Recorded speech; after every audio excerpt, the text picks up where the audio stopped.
छवीनी त्या कियाराच्या डोक्यावर हात ठेवलाय. एक जासूस घरातनं गेली, दुसरी सेम तिच्यासारखंच वागतीये. त्या कियाराचा काहीतरी बंदोबस्त करायला हवा.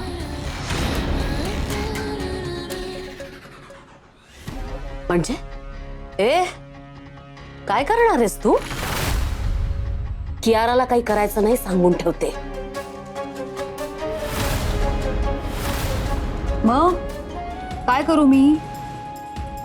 ती छवी गुण उधळत राहील ते मी बघत बसू? त्या कियाराला असंच जर सोडलं ना तर ती कायम छवीचीच बाजू घेत राहील. छवीचं जाऊ दे ग. कियाराला हवं तर तू ओरड, दमदाटी कर, पण तिला काही करायचं नाही सांगून ठेवते. असं काय करताय? इमोशनल फूल होऊ नका बेबी आत्या.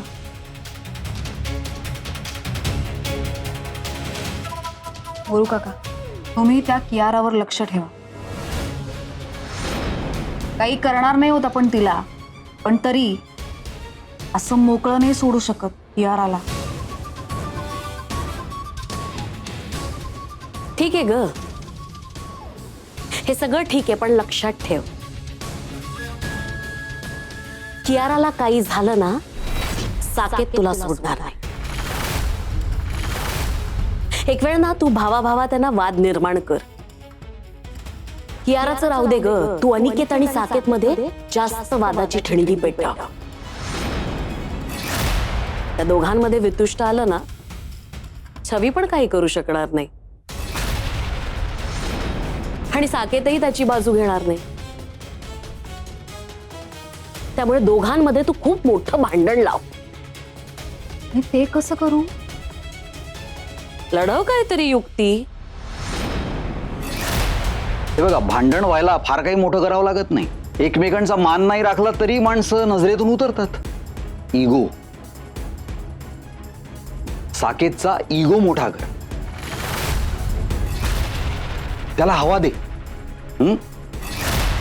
म्हणजे अनिकेत आपल्याला कुठल्याही गोष्टीत काही विचारतच नाही, आपल्याला भावच देत नाही, मानच देत नाही कुठला, असं जेव्हा त्याला पटेल ना साकेतला, त्यावेळेला दोघांच्यात बरोबर ती दरी निर्माण होईल. आणि मी आहेच ना, मी मदत करतो तुला. ऑफिसमध्ये हा तमाशा नक्की होऊ शकतो. अगदी बरोबर बोलतोय का मोरू. एका भावाने दुसऱ्या भावाचा विश्वास गमावला की आपलं काम सोपं होईल. आणि साकेत, तो तर भोळा बाबडा आहे, त्याला कोणीही फसू शकतं. ह्याचा फायदा आपण घेऊ.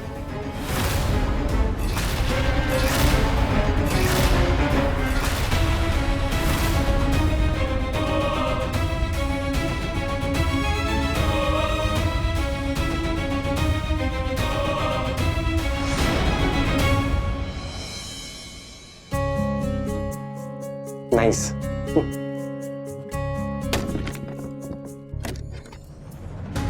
कोण आहे? थांब जरा मी बघून. नाही नाही, मी बघून येते. अगं थांब ना, मी आलोच. एवढं ऐक ना, आज जेवण तू करतोयस ना, मी तुला हेल्प करते फक्त. आणि चुलीवर जेवण पटकन होतं, वरण करपू शकतं. त्यामुळे तू बघ, मी आलेच बघ. बरं, ओके. हा मी बघतो, आम्ही बघतो. जा.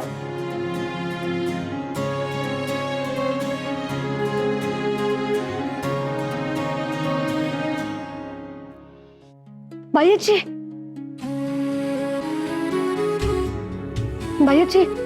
चल ना, घरी चल ना.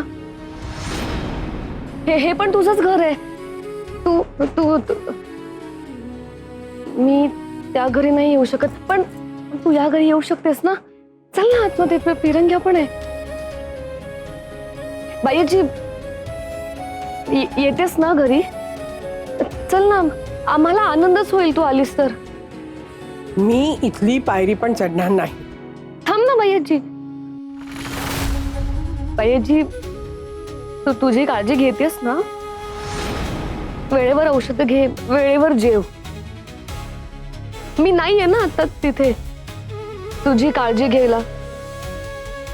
भैयाजी, आणखी एक गोष्ट, तुझा शांभवीवर विश्वास आहे त्याबद्दल मी काहीही नाही बोलणार.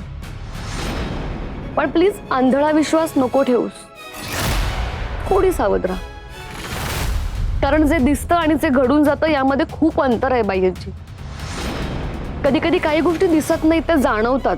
तुला सुद्धा हा फरक नक्की जाणवेल बाह्यजी, मला विश्वास आहे. छवी, इतका होऊन पण तू तेच बोलतेस. कमाल आहे हा तुझी. बाह्यजी, मी तेच तेच का बोलतेय याचा तरी विचार कर ना ग. छवी, मला वाटलं होतं की तुला तुझी चूक कळेल आणि मी तुला घरात घेऊन जाईन. नाही छवी, तुझ्यात काहीच बदल होणार नाही. मी तुला शिक्षा केली ना, हे योग्यच केलं. छवी, मी तुला हे शेवटचं सांगते. मला वचन दे की तू शांभवीवर यापुढे संशय घेणार नाही. तिची माफी माग आणि चल घरात. नाही बाह्यजी, मी असं नाही करणार. आय एम सॉरी, मला माफ कर. पण मी या बाबतीत तुझं काहीच नाही ऐकलं. बाह्यजी, मी जर आज गप्प बसले तर उद्या सगळ्या घराला भोगावं लागेल. आणि तुझ्या नजरेत मी आता वाईट आहे तर असू दे, पण तुझी ही सावली खोटी माफी मागून त्या घरात परत येणार नाही. मी लढणार आणि सत्य सगळ्यांसमोर येईपर्यंत लढणार. ठीक आहे, तू हट्टी आहेस ना, त्याच्यापेक्षा 1000 पटीने मी हट्टी. बघूयात कोण जिंकत, तू का मी. आणि यात ना तुझी परीक्षा नाहीये ग, माझी परीक्षा. बाह्यजी, बाई,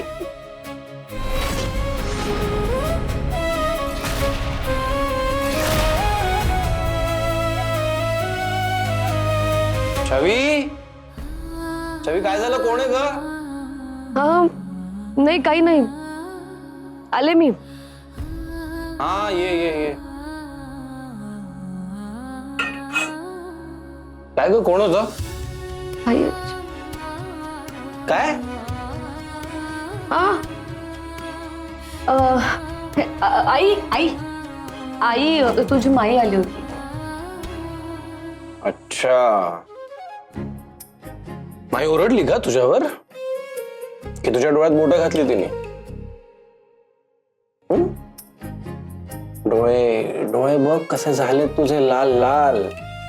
माईने रडवलं का तुला? नाही, अरे नाही, आई का रडवेल. उलट मला छान वाटलं तिला बघून. मग माई मला का नाही भेटली ग? नाही म्हणजे शिक्षा तर तुला झाली आहे ना, मला थोडी. मी तर कोणालाही भेटू शकतो, कोणाशीही बोलू शकतो.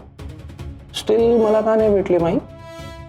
नक्की माईच आली होती ना?